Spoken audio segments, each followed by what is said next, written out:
ఇప్పుడే జీ5 app download చేయండి. చూడండి మీ ఫేవరెట్ టీవీ షోస్ ఎప్పుడైనా ఎక్కడైనా. పూజారి గారు అక్కడ ఉన్నారు, పదండి. నమస్కారం పూజారి గారు. నమస్కారం అమ్మా. నమస్కారం అండి. నమస్కారం. మీకోసమే ఎదురు చూస్తున్నాను. ఇక్కడ మేం చేయాల్సిన పూజలు ఏమైనా ఉన్నాయా పూజారి గారు? చేయవలసిన శాంతి పూజను ఇంటి దగ్గరే జరిపించేసుకున్నారు కదమ్మా. ఇక్కడ ప్రత్యేక పూజలేమీ చేయాల్సిన అవసరం లేదు. బొట్టు పెట్టుకుని దుర్గమ్మకి దండం పెట్టుకుని ఈ ముడుపుని చెట్టు కట్టి మనసులో ఏమైనా కోరుకోండి. అంతా మీరనుకున్నట్టే జరుగుతుంది. అలాగే పంతులు గారు. ఈ బొట్టు పెట్టుకోండమ్మా.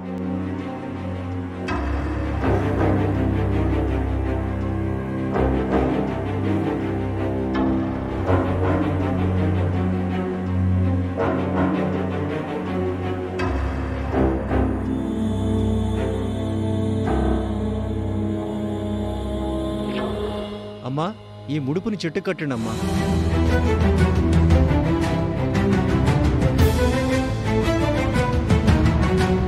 యాండి పదండి.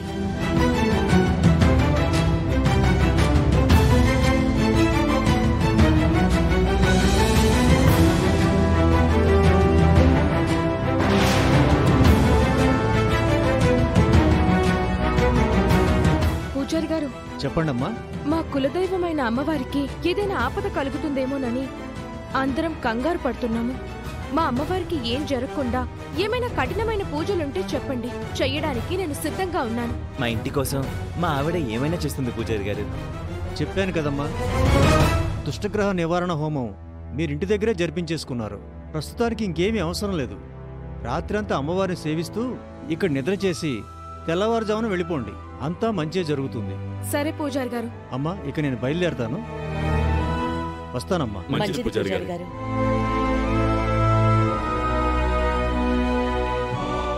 ఏంటత్తయ్య నా వంక అలా చూస్తున్నారు?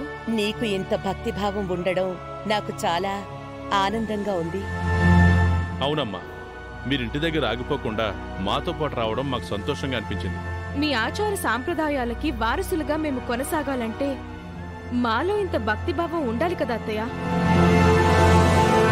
పలానా వేదవతి గారి కోడలు, ప్రసాదరావు గారి కొడుకు దైవ సేవలో పెద్దవారిని మించిపోయారని మేము పేరు తెచ్చుకోవాలి అంటే మేం కూడా మీ అడుగుజాడల్లో నడవాలి కదా నాన్న. మీ ఇద్దరిని చూస్తుంటే మాకు చాలా గర్వంగా ఉందమ్మా. నా గురించి మీకు నిజాలు తెలిస్తే చాలా ఘోరంగా ఉంటుంది.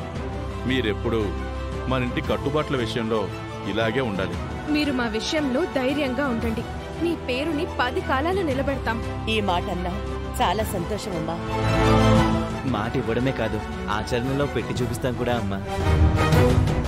అత్తయ్య, మేము గుడిలోకి వెళ్ళి ప్రదక్షిణలు చేసొస్తాం.